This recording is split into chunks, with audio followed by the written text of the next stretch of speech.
Each Monday morning, just stuck in a cage and you can't break. To the right side of the map, in the red, our player from Team StarTale up a game. This is the Terran player called StarTale Bomber. Played very well on the last map. And I was a bit scared for the guy after the first engagement. Sniper was actually doing an amazing job here. Played really well, was at par with his opponent. Starting to the left side of the map now, playing for Team MVP. MVP Sniper. You know, I felt like once Sniper took that first army, I'm like, wow, I think Sniper's actually going to take out Bomber this game. You know, he was with his spine placement for anti-blue flames at the third base, with just taking out crushing that first army with the quick Roach Warren. I loved it. The timing of his Roaches, they were very late because he knew they could be. Everything about his play was so spectacular, and Bomber just really caught him off guard by coming up the main ramp with those Hellions. Yeah. That was actually brilliant by Bomber. He's like, well, you're kind of everywhere on the map right now because I'm playing mech and I don't have a lot of mobility. You can do that, so I'm going to punish you for it. And, you know, I feel like Sniper just never recovered from that, but the guy is damn good. Yeah, it was definitely the one move that enabled him to get back into the game, and, well, we have a bit of a proxy. Oh, double barracks here. Yeah. And, well, you know, it's a pretty short map, so you can rally down there pretty quickly. And Sniper's being pretty greedy. He went hatchery, drone so far. We'll see if he goes pool next or another drone. He does not like see the barracks, the second one. Yep. Has no idea. And he just waits for... He has to expect at this point that this is going to be a command center build. Yeah, absolutely. This is well done by Bomber. You know, this is not like... He didn't cut a bunch of SCVs to go like 11-11 racks. Oh my god, he spots it. Oh, wow. That was a good move. Now, if he can make it cancel, that would be gigantic. I think it's too late already. Yeah. The drone is doing a moonwalk at the side of the building, but that's not going to work. Yeah, that doesn't work unless you're Michael Jackson, man. And that drone, unfortunately, is not. Yep. Probably can't sing as well either. I don't know. The drone voice is kind of cool. You ever click on a drone a whole lot in the game? You go home and do it, Calder. I am a Zerg player, but I never did it. I'm just not a big fan of Michael Jackson. I guess I don't know. Anyways, we don't even have Marines really being made. He's decided, okay, this has been scouted. This isn't going to work. And he's making a lot of drones to be pulled, so a lot of lost mining time here. Well done by Bomber. I like this transition. I like this opening because it gives him a little bit of flexibility. As soon as he scouts and he sees his opponent is playing too greedy, or he realizes, well, my opponent did not scout my double barracks, he can decide to go super greedy, but he can also just fall back on the macro game, and this is exactly what he does right now with the command center.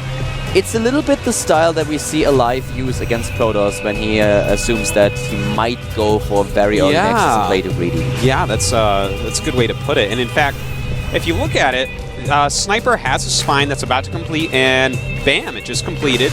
And he also has 10 lings, and he lost mining time. What did Bomber do? Well, he sent 2 SCVs to make it really look so scary to force all that. And now he's going tech and expand. I love this from Bomber. He basically committed 150 minerals and a bit of mining time in order to get the second barracks, and from this point on he just falls back to a macro build, falls back on your second command center, gets the gas.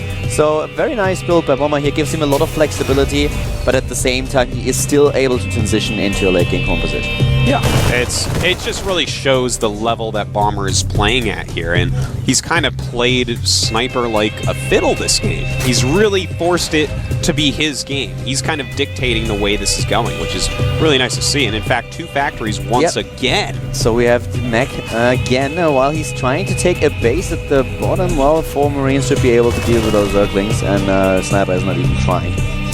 Yeah, well, what is Sniper actually going to do from here? Because already he's a little bit behind where he wants to be. He sees that bunker going out, and he's like, well, I guess he's just going to expand. There's nothing I can do about it. He can't do any real harassment with all these lings. They're kind of worthless units on the field other than scouting.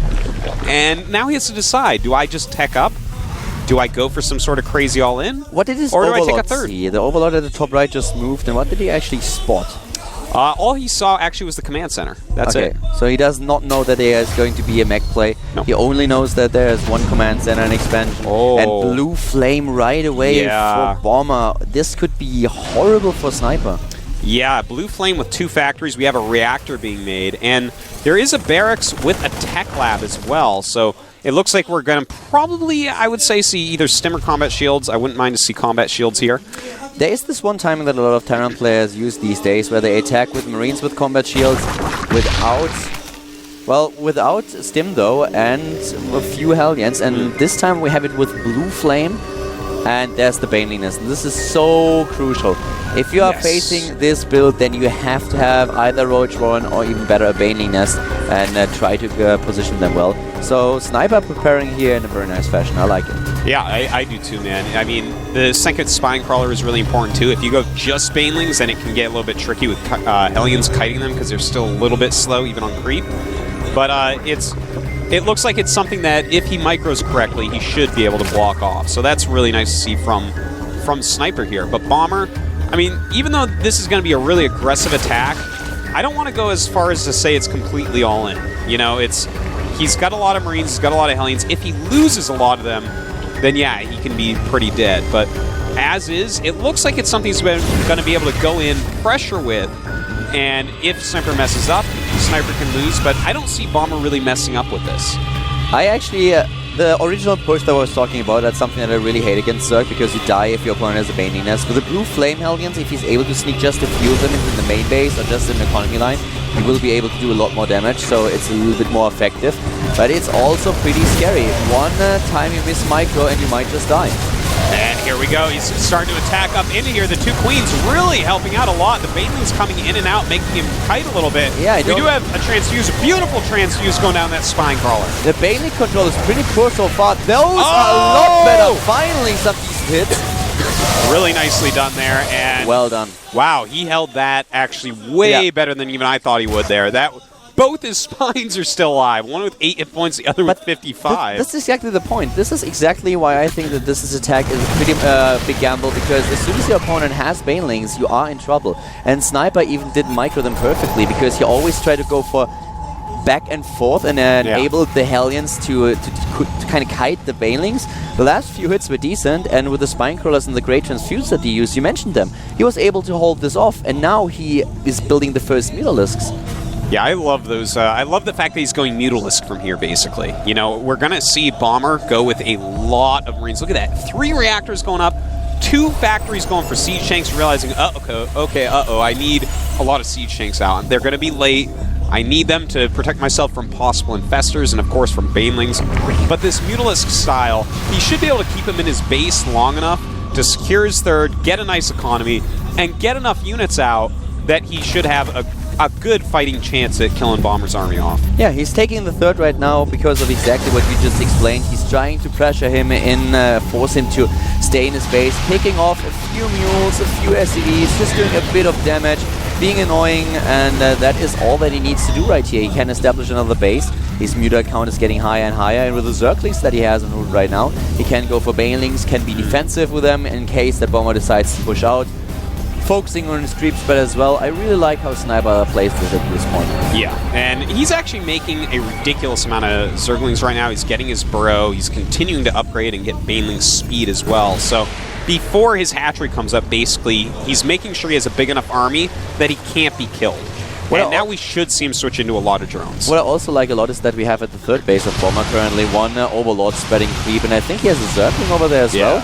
So as soon as Burrow is done, he will borrow the Zergling, and this is so annoying for a Terran. If you have to get rid of the Overlord first, and then suddenly you realize, well, there is also a borrowed Zergling, and I have to waste another scan. Very true. Well said. And now these mutas trying to force the army to come back home, but it does not want to. Now remember, he made a lot of Zerglings before this third base came up. He hasn't saturated it well. He's been making all units, which is going to help out very much so against Bomber. Now he does have Siege mode, but if he doesn't Siege soon, Sniper might be able to just take him out. And he's going in right now as we speak. The Mutalist trying to snipe another tank. He's sieging, he's trying to get in a good position, Bomber that is, but here comes Sniper once again, attacking the Marines. The Mutalists start to fall with fire on the tanks. The tanks do a lot of damage to the Banelings. A lot of damage indeed. Loses most of his Banelings, making a ton more Zerglings though. That was basically just him messing up with his unit control. Yeah, well, there's no medevacs here, so he's going to go in once again with these Zerglings. Oh my god, these Banelings from the back are awesome! Oh, amazingly done, and it looks like he's going to be able to take out these Siege Tanks and all the Marines. So Sniper has to be feeling great right now. Oh, with only one Siege Tank left in Bomber's army up here, he's going to be able to control it completely with circling Baneling. Sniper lost his Mutalisk though. He kind of botched his micro at first because all these Banelings detonated into the tanks instead just to focus on the Marines. But besides that, he did really good job, especially those Banelings that he snuck in from behind. They were amazing. The Marines were trapped and the Banelings just had a great day. That's right. A very short day, but a good. well, that's a great Baneling day though. It's very short, but it's great. You know, you go out with a blast. Yeah. It's Banelings, they know how to live.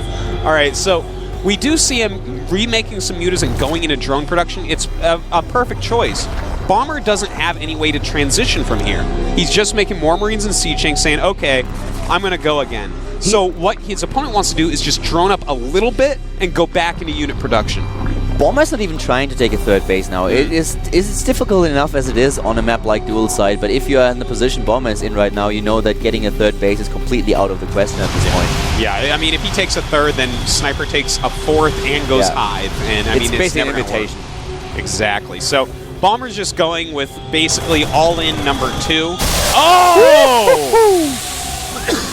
Wow, that oh my was God. perfect for Sniper. Bomber, oh my God. I dare say this is not a winnable situation for Bomber anymore, and look at this. He's streaming in with Zerglings and Banelings, and he's putting them to use. The Mutalisks are trying to focus down the last few remaining Siege Tanks, and ladies and gentlemen, Bomber is at the verge of dying. He calls down a few mules, and GG's out of the game. The G and G mules, they are, and wow.